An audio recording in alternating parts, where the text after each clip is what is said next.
मनुष्य का मन बड़ा विचित्र होता है, कल्पना में ही विकास करता है, संपन्न भविष्य का स्वप्न देखता है और कल्पना में ही जो नहीं हुआ उससे भय खाता है।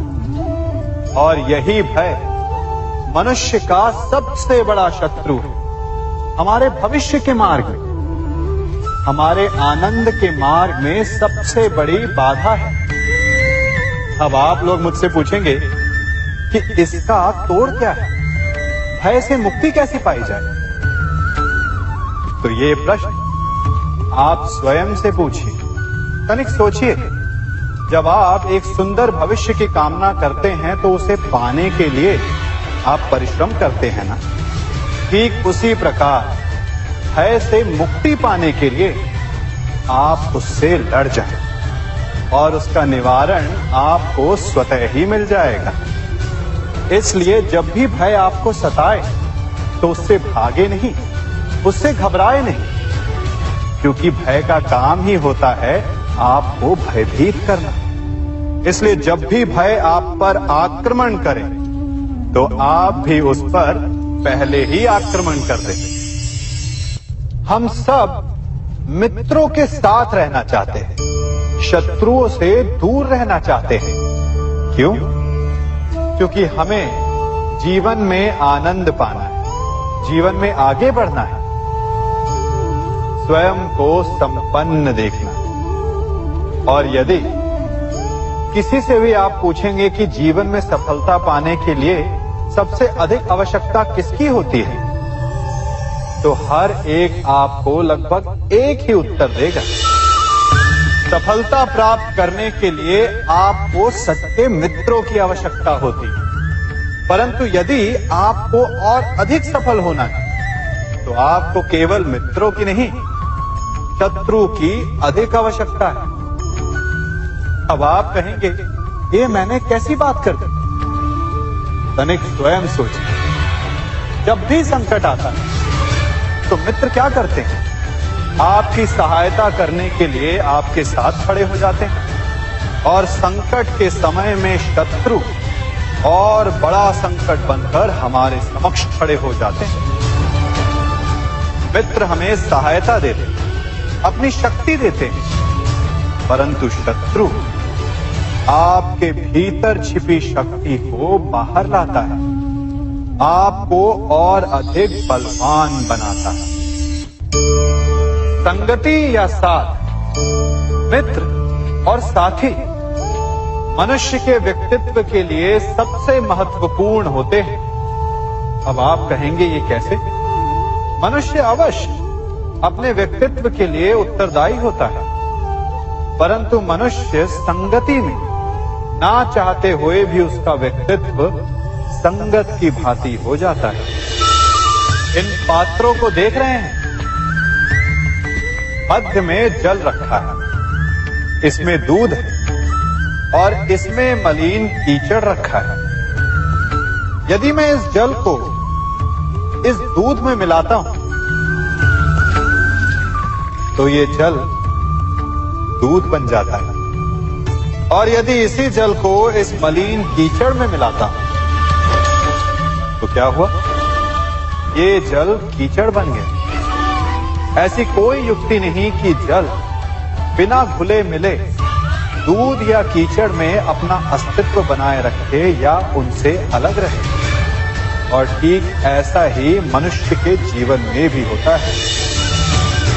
यदि एक गुणहीन व्यक्ति गुणवानों की संगत में बैठे तो उसे भी गुणवान समझा जाता है, सम्मान का पात्र समझा जाता है। और यदि एक गुणवान व्यक्ति गुणहीनों की संगत में बैठे तो उसे भी तिरस्कार मिलता है। इसलिए अपने जीवन में सदैव संगति सोच समझकर सावधानी से चुनिएगा।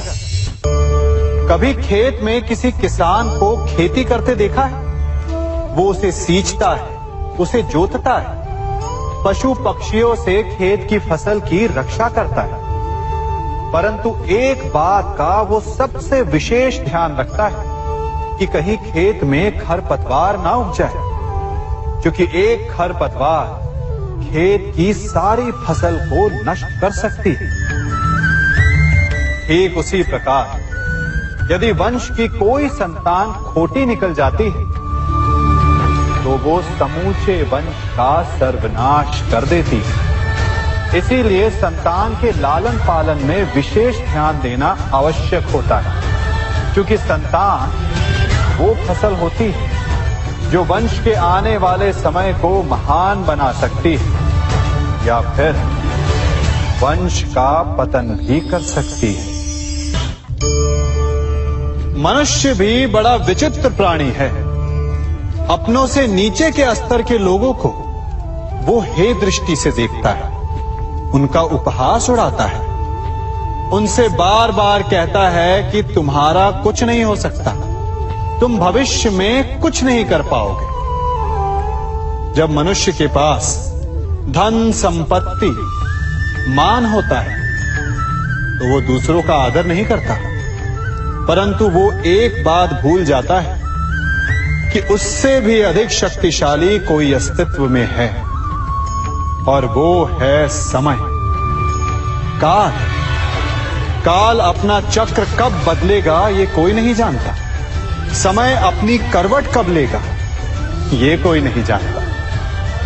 कोयला भी समय के साथ साथ हीरे में परिवर्तित हो जाता है। इसलिए जीवन में कभी भी किसी का भी उपहास नहीं उड़ाना चाहिए।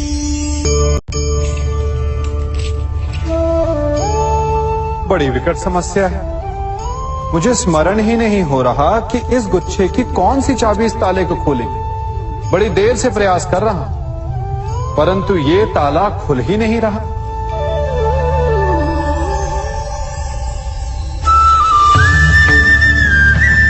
ऐसी परिस्थिति में आप क्या करेंगे? अधिकतर लोग ऐसी परिस्थिति में अपनी आशा खो बैठते हैं। उन्हें लगता है कि चाबी खो गई। वो तिलमिला जाते हैं, क्रोधित हो उठते हैं, परंतु उस समय धैर्य रखें तो गुच्छे की अंतिम चाबी ताला खोल सकती है। कुल्हाड़ी का अंतिम प्रहार वृक्ष को काट के गिरा देता है, परंतु क्या सत्य में कुल्हाड़ी का अंतिम प्रहार वृक्ष को काट के गिरा देता है? आपको आपका लक्ष्य दिला देता है?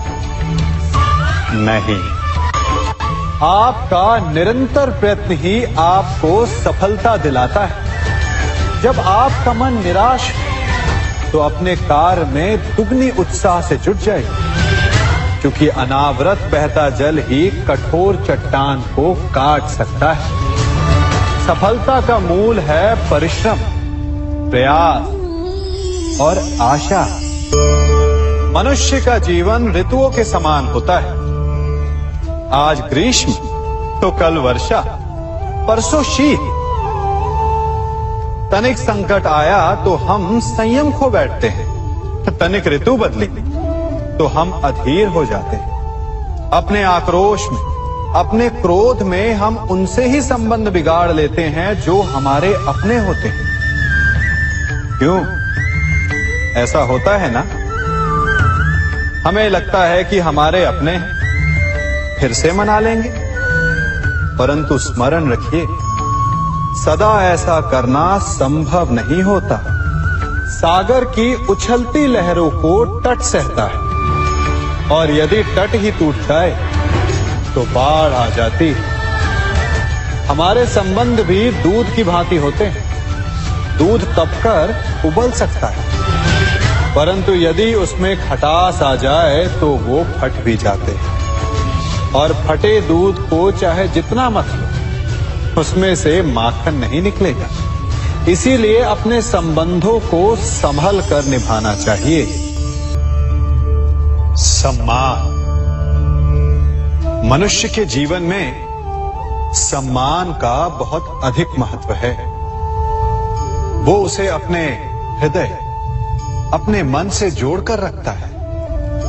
कदाचित इसीलिए हम शत्रु के सम्मान पर चोट पहुंचाते हैं, ताकि उसे पीड़ा पहुंचाई जा सके। परंतु ऐसा करने से सावधान रहे मित्रों। शरीर पर लगी चोट मनुष्य भुला सकता है, परंतु उसके सम्मान को लगी चोट उसे जीवन भर पीड़ा देती है। और स्त्री के मान सम्मान पर लगी चोट उसे उस सीमा तक ले जाती है जहां उसे केवल प्रतिशोध दिखाई देता है। यदि अपने शत्रुओं को जीतना है तो प्रेम से जीतिए, अपने कर्मों से जीतिए। उन्हें अनुभव करवाइए कि उनसे भूल हुई है।